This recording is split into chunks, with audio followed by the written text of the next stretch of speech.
अमरीकी हुकूमत भारत को आलमी सतह पर शर्मिंदा करने का कोई मौका हाथ से जाने नहीं दे रही। अमरीकी वजीर खजाना ने आलमी सतह पर भारत का किरदार गैर मौसर और ना होने के बराबर करार दे दिया। एक इंटरव्यू में स्कॉट बेसेंट ने कहा कि भारत रूस से तेल खरीद कर उसे रिफाइन करके आगे बेचता है, जिससे अमरीकी सदर ट्रंप और उनकी पूरी टीम इस रवैये से नाराज हैं। India came to the table early. They've been slow rolling things, so I think that the president, the whole trade team's a bit frustrated with them. And also, India's been a large buyer of sanctioned Russian oil that they then resell as refined products. So, they have not been a great global actor.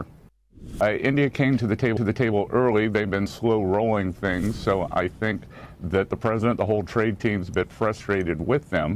And also, India's been a large buyer of sanctioned Russian oil that they then resell as refined products. So, they have not been a great global actor.